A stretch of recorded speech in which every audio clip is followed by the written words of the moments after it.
this seems like the perfect option. Guide dog with a plug. Again, prototypes. Who knows what the final one's going to be like? Let's be honest. We've seen it in the past from other companies who've come along and they haven't invested as much time in the community. Yes. Apparently that was a software accident. They didn't mean for that to happen. The problem is the world's just moving a little bit too fast. You don't want to sort of limit innovation. It almost feels like accessibility is left behind, and you kind of don't know why. Hello everyone, this is Carrie on Accessibility and welcome to another episode of the Epic Ally podcast. In today's episode, we will be chatting with Stephen Scott and Shaun from the podcast Double Tap. I absolutely love the content they create, so if you haven't yet, go check them out on all major podcast platforms as well as YouTube. They have their own YouTube channel that they created recently, and that's where I find myself watching them most because, you know, I'm a YouTube addict. In today's conversation, we discuss the CSUN Assistive Technology Conference, and since they were there in person, they actually had hands-on with a lot of the technology. So we discussed that. We even get into discussions about, do we have too much assistive technology or too little? Or is accessibility left behind? What about Braille, etc.? And I thought that it was such an insightful and just a really deep conversation in some parts while still having so much fun. These two are such a racket. They're hilarious. So I hope you all enjoy as much as I did. But before we move on, I want to give a big thank you to Jack F for becoming a CoA Ally member. This podcast and the channel is supported by the CoA members on YouTube and Patreon. If you want to support the channel and what I do, consider becoming a YouTube or Patreon member and you get exclusive videos every week and so much more. If you want more details, check out the links below. Now, let's move on to the awesome conversation with Stephen and Shaun. Hey, Stephen. Hey, Shaun. How are you guys doing? Are you recovered from CSUN? Yes, of course we are. That 11-hour flight, it was easy. I could do it again. Isn't that right, Steve? Yeah, right. Get on the plane tomorrow.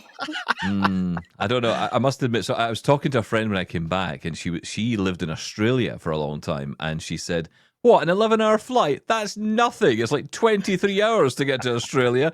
Yeah, okay, fine. All right. Perspective is everything. That's true. But no, it was a great trip. I say the first flight out there was great because I met friends. I talked to them for the entire 11 hours of the trip.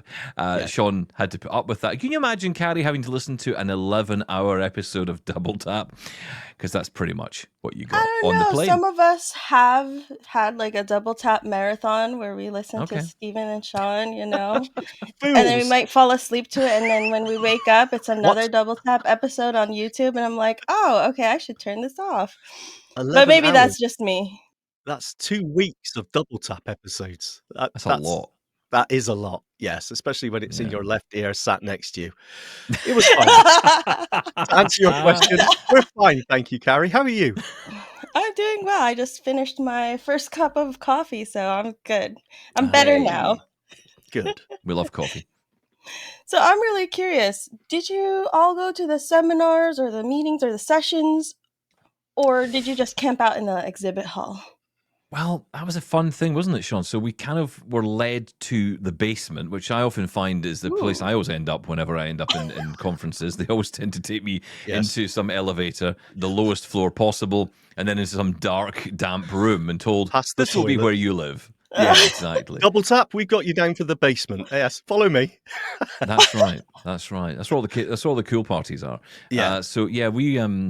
We went there because that was our first couple of days. We were getting, essentially recordings done. We were doing the show every day from there, right? And we were talking to people who were saying to us, "You're doing the show every single day from here?" And I'm like, "Yeah." And they're like, "Wow, okay. How are you filling the hour with content?" And we're like, "Well, watch and find out because we don't know." But it was great because we obviously spent a couple of days in the basement. Then we were allowed out into the exhibition hall. So, short answer to your question is no, we didn't get a chance to see any or go to any of the exhibits. We did have the badge. We did have the ability to go. CSUN people were lovely. They were very helpful in making sure we had all the access, but we just didn't have the time. So you didn't go to the exhibit hall, or you didn't go to any of the sessions? The sessions. We Oh, didn't get a chance sessions. to go to the Okay. session. We were so busy. I mean, there was just so many people there. This was our first visit to CSUN, and I was quite blown away by the amount of exhibitors there. So we were grabbing as much content, as many interviews as we could, and there were so many sessions as well. That was another thing I wasn't aware of, just how many sessions are going, constantly.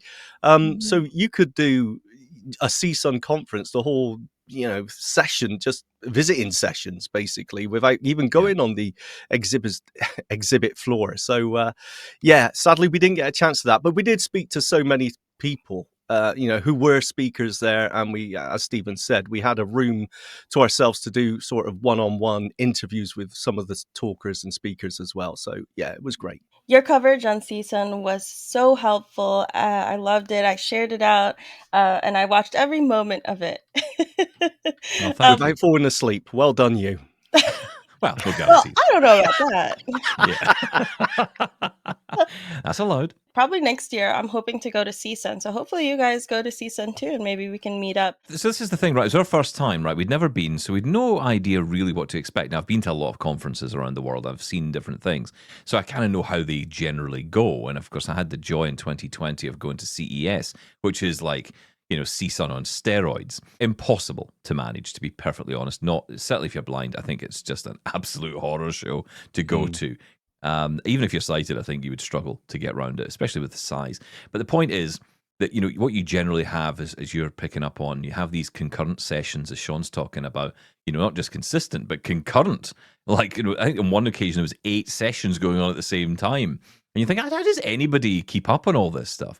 But, there were lots of different events happening. Yeah, product events, launches, stuff going on, updates. Oh, well, the cool thing about it was, as well as the exhibition hall, outside the exhibition hall, kind of in the main foyer as you walked into the exhibition halls, were a lot of people who perhaps as a company couldn't afford to have a booth, but they would be kind of like hanging around outside the hall. It felt like some guys with big coats on opening up the big coat. Hey, come check this out. Do you want to buy a watch? Yeah, like that. Is that what you're saying? John, do you want to see some navigation glasses? It's like, okay, cool. Wasn't quite as shady as that, I must say. But yeah, I don't think we can sort of overstate the social aspect to CSUN, which was another thing that I took away from it. Of course, getting hands-on with all the tech, right, is the thing that the initial thing. I think this is going to be great. All the tech under one roof, you can get hands-on. You got people there, you can ask all those questions that you want to ask. But getting to meet other people, other visitors, but also getting to meet so many of the companies and so many names that you may have spoken to over the internet, but actually in person, it was a huge thing. I can only imagine. I'm really excited to go, hopefully next year. But I want to hear more about these people at the door. Well, like I say, a lot of companies just can't afford to have a booth. It's quite an expensive thing to have a booth at CSUN. And there was one particular company which I think stood out for a lot of people being absent from the CSUN event this year, and that was Blazie, because so much has been made of the BT Speak Pro. There's talk of this new device which has got a Braille display built into it that they're talking about coming out with at some point. And I think a lot of people were looking to quiz them on it. There was talk of them having a display, but actually they didn't have one in the end. I believe there were a couple of people from Blazie there, but they were kind of just wandering around the crowd. So you would bump into people. One example of this was an interview we did with a guy called Nathan Deutsch. He's from Lighthouse Tech. They didn't have a stand there, but he was on hand with literally navigation glasses. And Shaun, you got a chance to play with them. I didn't get a chance to wear them, but you were trying those out, and they were pretty cool by the sounds of it. Yeah, look, as with any of this technology, it's really hard to get a practical feel for it on the exhibition floor, isn't it? It's totally different from being outside and walking to the shop with it. But I was really taken with these. These were just vibrating glasses that we've seen before, right? Years ago, decades, we've had vibrating sunglasses that detect if there's an obstacle, and the closer you are to an obstacle, the stronger and faster the vibration. This is nothing new, but the way that they had done it with radar instead of sonar meant that they were, you could wear them in the pouring rain or snow and it didn't affect the usability of them, which was cool. There's 2 emitters in there for left and right, so which meant you can get a horizontal positioning of an object in front of you. So if there's a car parked on the sidewalk in front of you, there's a space to the right of it, I can get around there, or whatever it may be. So yeah, these were the first time I've put on a pair of the vibrating obstacle detecting glasses and thought, I actually think I could use these. I don't know how I feel about the glasses form factor if we're going to be wearing things like the Metas or other things like that. Yes. But I like the Mm. idea. There's so much wearable technology that's either out or being developed. I mean, just on my podcast alone, there's been like some you wear on your head, some like you put on your shoulder, some you put, I don't know, on whatever body parts. Okay, steady Wow. now. Okay, I don't know what else. I can't think of anything else, Carrie. Maybe you could No. enlighten us on that one. Yeah, what do you mean? Like there's some on your shoulder, some that's a chest strap, there's like one that's a belt, there's one for some for your feet. It's like all over the place. I feel like It's true, actually, isn't it? There's actually Mhm. every possible body part almost covered for, which is good for different people for different needs. Yes. Again, I think a lot of the time the issue I have is the cost of these things, right? So they Mhm. get really Yeah. expensive, and suddenly you think, I don't know if I can afford to buy into this. I can't constantly be testing out all this different stuff. I mean, this is all being beta tested on the move. Let's be Mhm. honest. I mean, Yes. we're the beta testers for these products when we buy them. So I don't know. I mean, it's I'm with you though, because I think that I've got the Meta Ray Bans. I get my audio through them from my phone. I get navigation through them, spoken or in Soundscape's case, I get the beeps or whatever. I've also got AI in there. I've got other features. I can take a picture. I can call people. So I've got a lot in my glasses. Would I want to trade that for navigation glasses? Now the problem is for something like that, and this particular piece of tech that we've spoken to Nathan Deutsch and his team for a number of years, and it's taken a long time for this product to develop.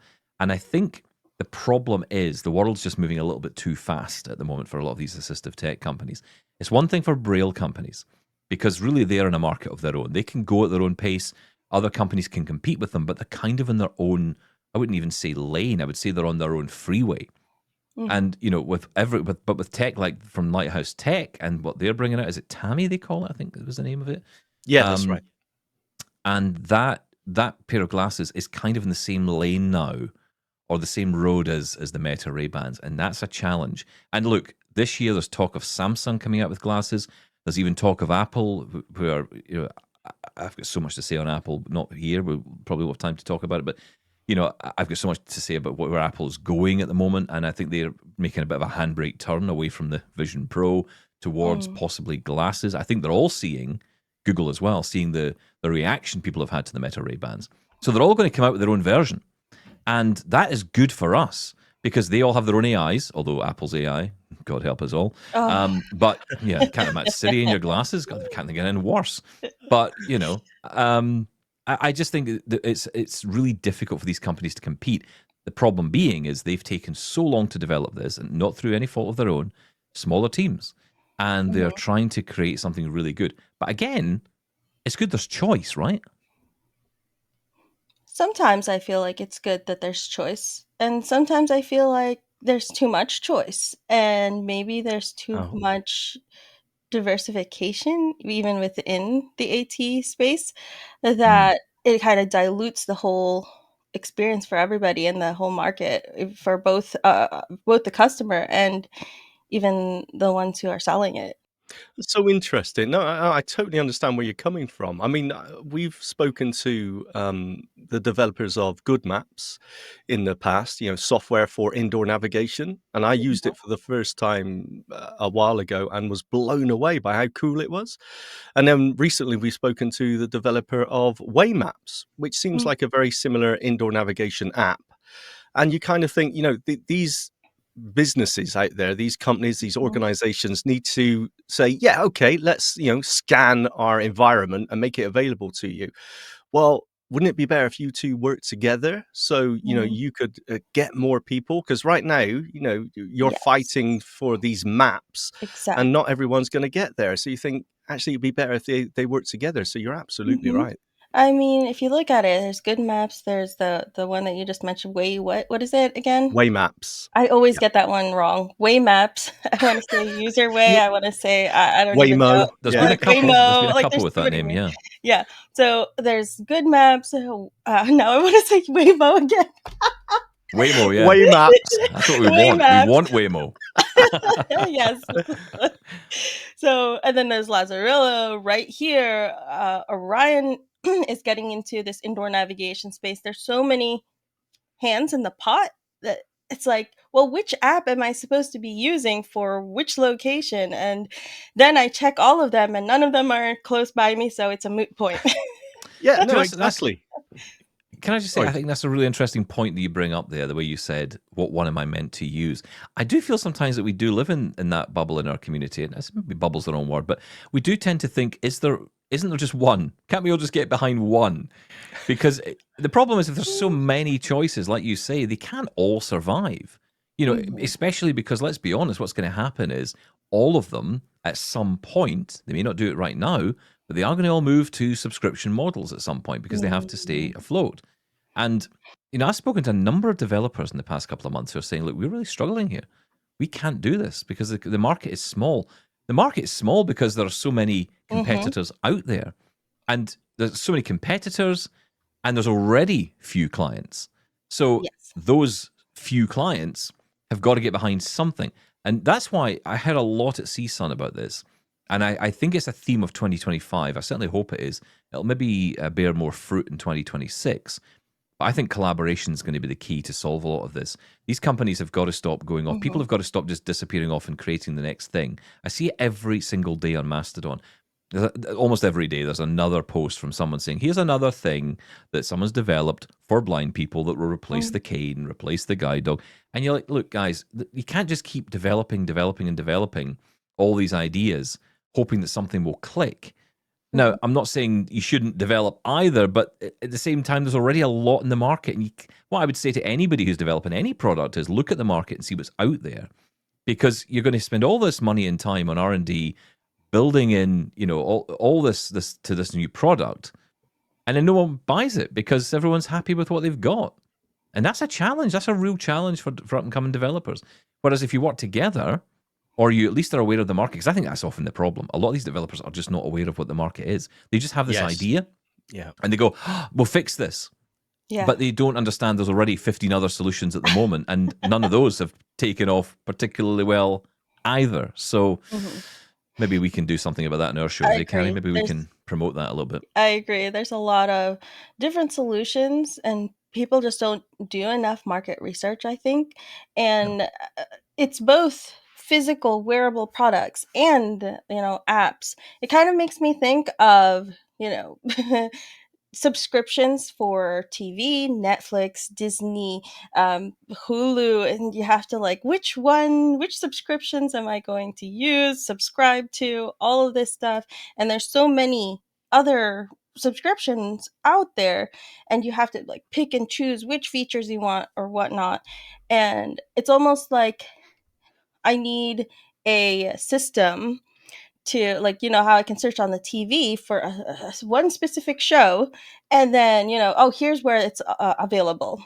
So I kind of wish that there was that type of thing that you could use for locations, like where is this available, and have a list of that, because I'm a beta tester. I know you guys also try new things out, and it's like, do I keep these 100 different apps on my phone? Do I turn on notifications for all of these apps? I don't think so. No, you're absolutely right. I mean, there's so many different options out there. But at the same time, going off what you said, Stephen, you don't want to sort of limit innovation, right? Because, okay, well, you've got something and it works fine. You're never going to improve on that. So it's a fine line to walk, I think. Yes. Yeah. Yeah. So, speaking of fine lines, how does the Glidance do with walking around? I don't know. What a segue. Yeah, that's not a segue, it's a glide. I don't know. Well, I did try it out. And again, on the exhibition floor, right? Okay, so not in the real world, but I first tried it out at Sight Village in London. How long ago was that now? 8 months, Ooh, something 6, like 7 that. months, yeah, something like that. Yeah. So I tried it out there, and that was I believe they called it the crunchy prototype, where every time the wheels turned, it so and a bit of sellotape holding it together. But still, Yep. I was very impressed with it there. But I believe that was still at that point being controlled by a Glidance member. This time, the prototype, we're on the next prototype at CSUN. Much nicer hardware. I've got to say, I was quite impressed how small and it didn't feel bulky whatsoever.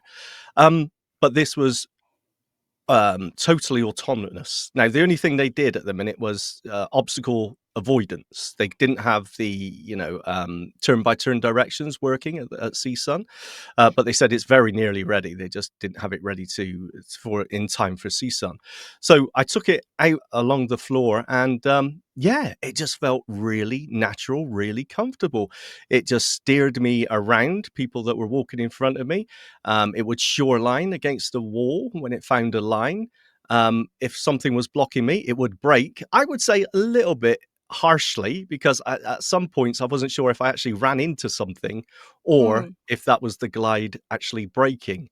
And I was told it was always the glide braking. So they did say that maybe they can sort of, I don't know, subtle that out a little bit, so it wasn't quite as abrupt. But a new feature that wasn't on the earlier model was that it actually pushed me back. So if someone was walking towards me, for example, it would just give me a little bit like it hit reverse, which is I said I really like this feature. It just felt like it gave me more confidence in it. It felt like it really knew what was going on. It wasn't just trust in one way. I just felt like, okay, it's got me. It knows what it's doing. Apparently that was a software accident. They didn't mean for that to happen, but Wow. apparently the feedback is people like that. It seems to be almost pushing me in the right direction. So I've got to say, even more excited now than I was before. If as long as the the promises of what it's going to be able to do actually materialize, I think this is going to be a game changer. This is actually going to be the third option when it comes to mobility, I think. Did you try it without your cane? Oh yeah, of course. Yeah. No, I left my cane at the Glide booth and How just did that held the Glide. feel to leave your cane? I don't know. Yeah, no, it did feel strange, but I got to say, after just even a few steps, the Glide almost just replaced it straight away. Um, it did feel, I didn't feel the urge to start swiping it side to side or anything. Uh, Not it was, advisable. Imagine. you know what though? The problem is, all of us here are a bit geeky anyway, right? A bit nerdy, and we tend to. I'm more than happy to trust this technology. So someone coming at this fresh, losing the cane, losing the guide dog is a huge deal. So yeah, that may be an issue. People are going to have to learn to trust this technology. But yeah, for me, I just felt totally comfortable with it. Again, this was totally freestyling it. There was no one remote controlling it, steering it. It was all doing it on device, and it worked perfectly. I walked all the way around. I did shoulder check a couple of people. So the feedback I gave was that it would be cool if you could sort of set the width of the safe path, because I am a let's say rotund fellow. So it maybe, I need a Oh, no, you're slightly not. I need Not compared to me, you're not. Well, someone I'm like else an brought... island. Perhaps we Someone need to ask EchoVision no, for don't. Yeah, confirmation. no, please don't. Please don't. But someone brought it up to me. They asked how I got on with the demo, and I said it was really good. And they said, you know what? I would love one, but I would like to take one out with me and my partner. And it would be very cool if you could set the distance. So, hey, there's two of us using it. So look out for a wider, safe path through. And I thought that's a really good idea because, That is a good you idea. don't want to take out two glides if you don't need to. Or if you have a child too, that would be Yeah, really exactly. helpful. Yeah. Now, how did it feel? You said that you were impressed by the hardware. How did it actually feel in your hand? It felt sturdy. You know what it felt? It felt finished. That's how it felt. The other one didn't. It wasn't terrible, the first prototype I tried, but you could tell it was being worked on. Do you know what I mean? This one felt like yeah, if I bought it and took it out of the box and this was it, I'd be happy. The build quality was good. The handle felt really nice. The what's the word I'm looking for? Ergonomics of it felt really nice. So I think this is, if not, then very near to the final hardware that we're going to get. Now, can I just say as well, it's important for me to lay this out because I know there was a few people asking these questions to me. So Glidance part funded our trip to CSUN this year. And as part of that, there was no agreement, nothing that said we had to talk favorably about a Glide or, talk even favorably about the company. In fact, it's the exact opposite. Glidance to the company, they are so keen on transparency and being open and asking honest questions, getting honest feedback. So when we get feedback in about it, and it's early to get negative feedback, and you're not getting much negative feedback at the moment because it's not out there yet, right? It's not being used. There's a lot of skepticism out there, and that's something we're keen to amplify for the benefit of Glidance. Look, the way I look at the partnership is that we're kind of trying to help them get access to the people who are potential customers, but also people who will use this. And when people do start using it, giving them a route to be able to contact the company and speak to the company. We did the Q&A with Glide, and that was very popular because it answered a lot of people's questions, and we didn't edit anything. We didn't, edit any questions, nothing favorable to the company. We said, look, these are the questions people have asked. This is what we're going to put to you. And that's a pretty strong rule I have when working with companies. So if anyone thinks, of course they're going to say that because, the money involved, that's absolutely not the case. That's the trouble, though. I'm trying to find some it's kind negatives. Of the opposite problem we have. I know. Yeah. I mean, look, I remain. So I didn't try it. I didn't get a chance to try it. Partly because I had a go at Site Village in London, and I thought it was going to be, the same. So I kind of thought, well, there's no point. And Shaun hadn't really had as much time with it, and I thought, okay, that's cool. But I want to see it finished. I want to see the finished version, and I want to try it where I live. Because for me, it's going to be the difference between. Because for me, this is it, right? It's Glide, or I'm going to have to think about a guide dog. Because the cane is not long-term for me. So I'm going to have to do something. And so I'm holding on for Glide because I'm thinking, this seems like the perfect option. Guide dog with a plug, right? Thing I've always wanted for like 20 years. I can, come home at night. I don't have to think about emptying the dog or, filling the dog back up or whatever else is involved and all the joy in between. And look, I love dogs. I've got two. I love dogs. My wife has a guide dog. I love them. But I don't, it's a different thing when you have a dog as a guide dog. And, I need this dog or this device or this whatever to be able to come with me long distance. When I'm on an 11-hour flight, I can't imagine a guide dog being okay on that. And so that's where Glide would be perfect, right? Doing a big trip like that, being able to go, knowing this thing can be literally charging next to me the whole time and it's ready to go when I get there sounds amazing. This is the first time I think I've been really excited by a product. I just hope it lives up to the hype.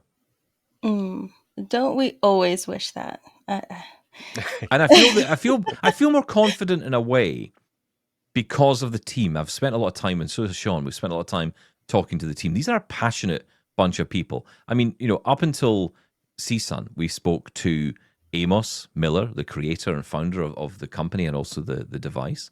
Luke McBarrow, who's their chief marketing guy, and he's amazing, and he's such an energetic guy, but deeply, deeply passionate. And when we were at CSUN, we spoke to the rest of the team who were, listening to the show, hearing the feedback, and we're really keen. And it's the first time I've heard a company, like overall, a company of people who are blind and sighted, paying such interest to the community and their views. So that's where I get the hope that this is going to work. And I think that's possibly where more people are excited by this. Not to say other companies aren't passionate, aren't the same way. I've been exposed to this particular company very closely, so I do feel that energy. And I do feel that energy from others as well. But we have seen it in the past. Let's be honest. We've seen it in the past from other companies who've come along and they haven't invested as much time in the community, asking the views, asking the opinions. And then we have to wait for the second generation of the product to come out, which then feeds in to those the feedback that they get. And that's the challenge. There's so much effort going in right now to getting this first generation right, because in their view, they don't really want to be having people buy a new one that quickly. Yeah, 2 years. So I think that says a lot. I think another thing that was very telling was, when I finished having my little walk around was, okay, tell us what you didn't like. You know, it wasn't just tell us how much you loved it. It's like, okay, No, they what don't want didn't that. you like? What was the negative aspect of that? And they're always so keen to know that, which again, you know, just gives you hope. So yeah, very exciting though. I'm glad to see that, they really value the community. It's always so much more valuable when it's not a company just saying, "Oh, okay, we know what you need," and they're actually having conversation with the community. Did either of you try EchoVisions? What did you guys think? We did, yeah. That was an interesting one. So the prototype essentially was what they brought out, or at least Hmm. close to the finished version, I think, because they put it on my face. I wasn't really allowed to touch it because Yes. they said it was still kind of like being built, Hot with glued sticky together. tape and Yes. yeah. So I got the impression that they were still kind of finishing that off, and that's what they were showing off because they wanted to show off the software. You know what? I mean, look, I think the problem is we've all been spoiled a little bit, right? And this is not to downplay the experience, but we're getting used to having access to things like ChatGPT, voice mode, Siri to some extent, Gemini, of course, and others, right? We're getting used to using these AIs. I mean, Envision's Ally is a good example of that, where we're able to talk to these devices, talk to whether it's the phone or the glasses, whatever it is. So that experience is becoming slightly normalized for those of us who are doing it, not for Mhm. everybody, I know. But for those of us who are in this game and who watch this stuff and who take interest in it, we're getting used to it. So when EchoVision comes along with what they're bringing out, it feels kind of like the same again. The difference here is the prompting, right? So this device knows you are blind, or at least it's trained to understand that you're blind, and therefore you need detailed information. That is where I think all these devices are more interesting to us because they're tuned to us. Meta AI, and look, you're in the States, Carrie, so you will have more access to the AI functionalities than we do here in the UK. Mm-hmm. And, for me, what I have tried when I was on the VPN in the early days, I thought it was okay. Didn't think it was brilliant. I tried to call Shaun today and it said, home is where the heart is. And I said, no, I want to call Shaun at home. Is that possible? I don't want to know what home is. So I thought, that was a silly moment for me for Meta AI. Now, Mhm. look, I know it picks up things and it can not always hear you, and I get that. But, the reality is ChatGPT voice control is very good. And I think that, again, it's just the tuning. If they can take ChatGPT and tune it for us, then they're definitely onto something. The question is, do we need to have that proprietary pair of glasses, that specific pair of glasses from Agiga to do this? Or will this just be something, down the line, again, maybe not today, but coming down the line, there will be other devices that will be able to carry whatever AI you want to put through it. So, it's a difficult, again, it's about, like going back to the thing about the navigation glasses. It's a difficult time for companies like who are doing this kind of thing, right? Because they're kind of at the front, of all this, front of the queue to some degree, but they're not nowhere near the sharp end of it. The other companies Yeah. are beating them to that, and they always And will because they have there's more a resource. there's a danger that just mainstream AI is just going to take a bite out of assistive tech that uses AI, right? Or it doesn't use AI. You mentioned the Tammy Lighthouse tech glasses. I mean, absolutely. AI once But that then yes. I'll argue with myself and say that because I do this very often. Yeah. But I can argue with myself and say, well, I remember when Be My AI came along, and then I remember, and I think was it the Bing app at the time, it may got what was it? It wasn't originally called Copilot, was it? There was another name for it back in the Microsoft early days, I think of Oh AI. yeah. I I don't, can't I remember don't what think it they was called it called. that. Bing Yeah. Chat or something. Something like that. And they brought out the voice mode, or not, maybe not the voice mode, but you could do image descriptions, right? And I Yes. remember trying it, thinking, "Oh, this is going to kill Be My AI, right? Microsoft is just going to take Be My Eyes out for lunch and say it was nice knowing you," Mhm. and it didn't happen because the development of the app for Be My AI and Be My Eyes was so good and so tuned and so considered by the community that it didn't meet up to the same standards when you went to the Bing app. It was challenging. It was difficult. Mhm. It had inaccessibility issues. So we ended up going back. So to argue with myself, I suppose I'm saying, look, maybe there is more of a market for this particular device. It's very hard to know.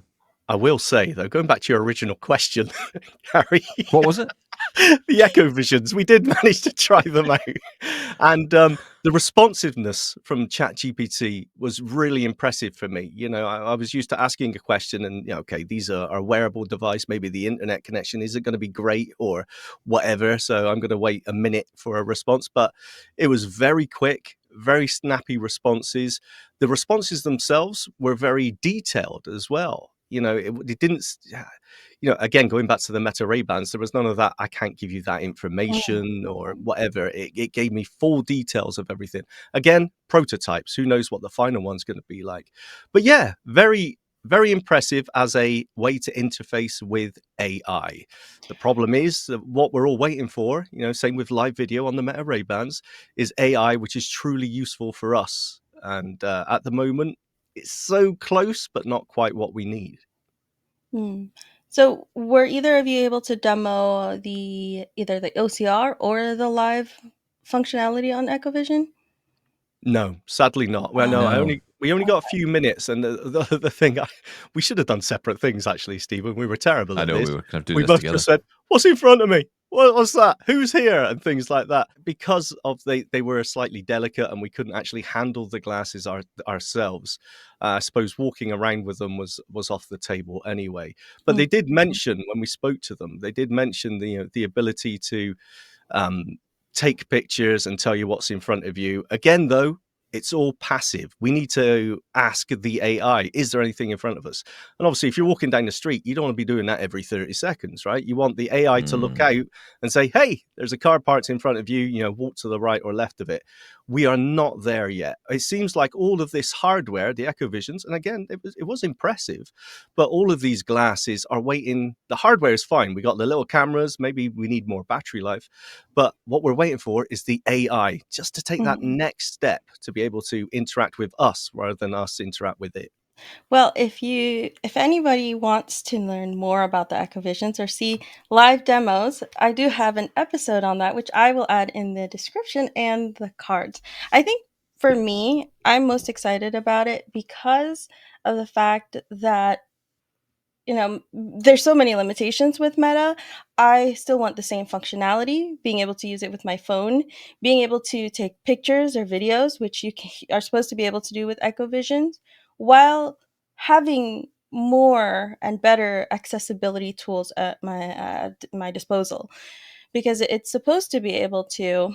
I mean, this is all what it's supposed to be able to do. Okay, it's supposed to be able to just either just snap a picture, like just press one button and it will go ahead and describe whatever's in front of you, without having to prompt it. And it can recognize if there's text and read that without like the regular AI challenges with text. It has like a reading mode, it has person detection, and supposed to be able to recognize people, etc., etc. So I do understand, because I also am very interested in mainstream tech. I'm looking forward to whatever Google is developing with in way of glasses, etc. But at the same time, they have their limitations. When you build for a mainstream crowd, the accessibility is always a lower priority, unfortunately. And, Mm. whether that's manifest in the user interface or in the descriptions or whatnot, uh, it's just not always. I mean, a lot of the time it'll do, but it's not always tailored to the experience that we're looking for. No, you're Yeah. 100% right. I mean, it's always it almost feels like accessibility is left behind. And you Hmm. kind of don't know why when you think, especially about the nature of this. I mean, okay, let's just talk about blind people for a second. For us, the idea of being able to talk to our devices and get a response back has been something that we fell in love with when Lady A came along, right? So it was like, wow, we've got this ability to talk to this device. It will play our music. It will take notes for us. It will call people, do all this great stuff. We kind of want the same thing with the glasses, but we want to just increase it a little bit more because we have more capability, right? The ability to get images as easily as you can with, say, the Meta Ray Bans, and then have those processed and give you information is great. I want to say though, what is it about? There's a thing that happens a lot, and it actually irritates me sometimes. I think about it. You get these people that talk about, oh, it's great for reading text. You think, okay, like say you walk past a sign, and you want to know what the sign says, and I'm like, But I don't know what the sign is. What are these signs that people are reading? And, that's a challenge as well. I mean, I almost need it to be more proactive, right? I want it to tell me, hey, hang on a minute, go back a bit, turn left, there's a sign. I'll read it to you. Because that's the stuff that blind people need, right? It's more, as Shaun's saying, I want it to be active. I don't want to be, it has to be proactive. It has to work for me, not wait for me to command it. We kind of want the stuff that probably the mainstream don't want it to do, right? They don't want that, but we do. And I think there's probably part of that will come through, surely that's how driverless cars must work, right? I mean, a car doesn't smash into you from the side and go, a car's just smashed into you from the side. It's like, it knows, right? It's been watching for it. It knows it's coming. We need that technology to be built into the glasses, because that's really the stuff we need. We need them to coin a phrase, be our eyes. I see what you did there. Yeah. Yes. So, hopefully they work on their live mode too. But moving on, what was your favorite pieces of tech out there? What stood out to you at CSUN? Something that we haven't spoken about yet. I've got one, but Shaun? Okay. Well, there was something that stood out to me, and it really surprised me because I am not someone who uses Braille every day, or even every week, or even every month, to that matter. I really liked the Braille Doodle. I could just really see the usefulness of that. I just thought it was. We've been talking about the Braille Doodle, and people have been talking about it in our community for the longest time, it seems like. And I always had this image in my head of this slightly rattly, badly made thing.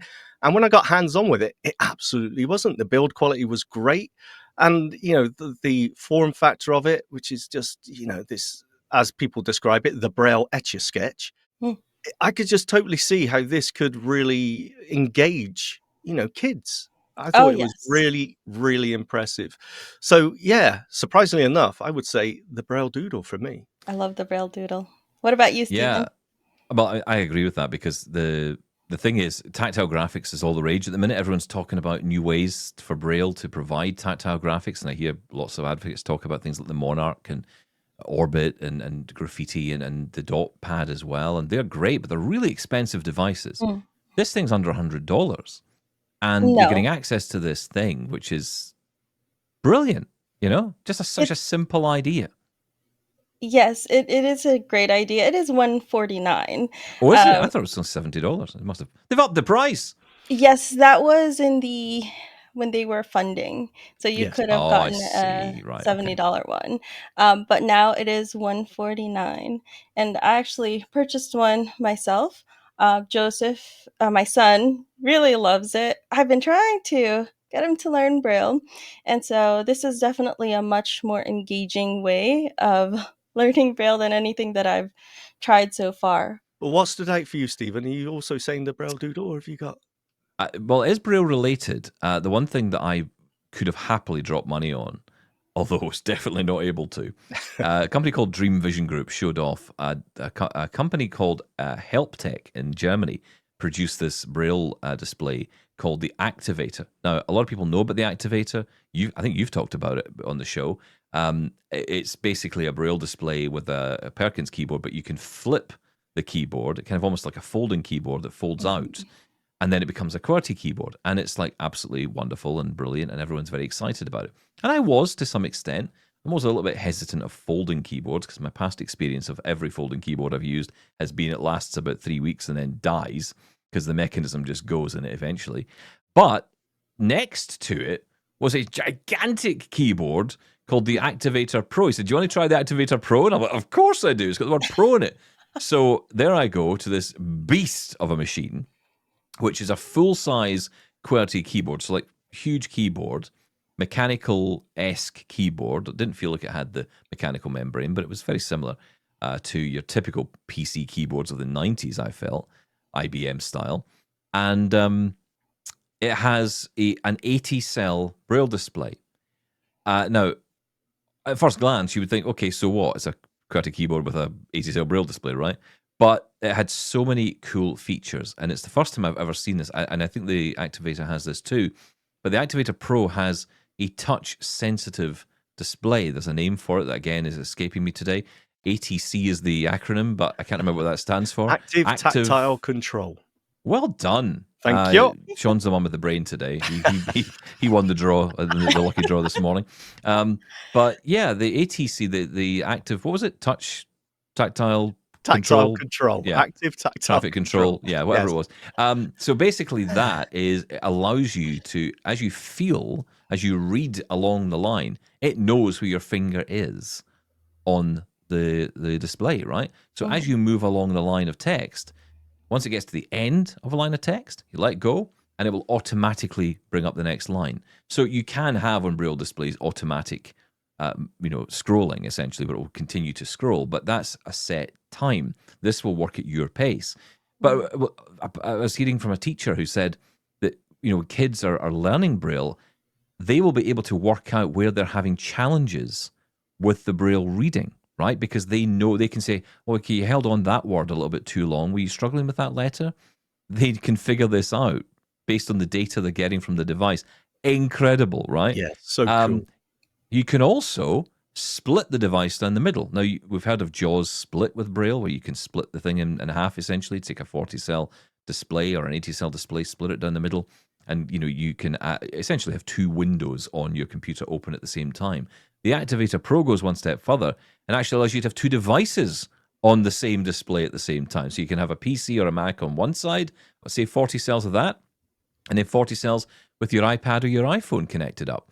And when you touch on whatever side of the display you're using, so if I'm on the right side of the display, which is connected to my phone, as I touch that display, that makes that display or that device active. So if I need to type in a message or type something in, it will automatically type into that device. If I want to type into the PC, I just touch the other side of the display where the Braille is, and I can type in there. It automatically knows not just where my fingers are, but also what device I want to use. Now, this thing comes with a price tag of around $12 or $13,000. Serious money. Definitely not for on the move, although it did come with a handy carrying bag. Which of that money I'd expected to come, in Someone a private jet. Yeah, exactly. But just an incredible device. Definitely more for the workplace, for people who've got funding, for sure. Maybe not for home use, but I will say the technology is great, and it kind of shows you where the technology is going in this space. And it kind of makes me think, well, Braille displays of the future are going to be even more cool. I think it's great that even with Braille displays, there's a lot of innovation. But I think we're coming off to the top of the hour. So thank you so much, Stephen and Shaun, for joining me and sharing your experience at CSUN. This has been a blast. Thank you. Yeah. Thank you, Carrie. And just a quick plug, if you don't mind, doubletaponair.com/CSUN is where you can catch all our content with all of the interviews that we did, and you can listen to shows there. You can also get some background info and the story of CSUN as well as part of our series introducing CSUN to the audience. Awesome. I need to check that out too. All right. Thanks, Stephen. Thanks, Shaun. Thanks, Carrie. Appreciate it. Bye-bye. It was such a great conversation with Stephen and Shaun. I've been on their podcast a few times. I'm sure that they'll make it back onto my podcast in future episodes. That's it for now. If you like this video, give it a thumbs up below. If you're listening to a podcast platform, don't forget to rate the podcast.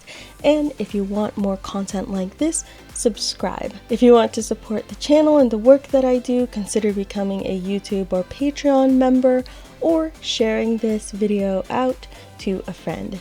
Thanks everyone for watching and listening, and I will catch you in the next one.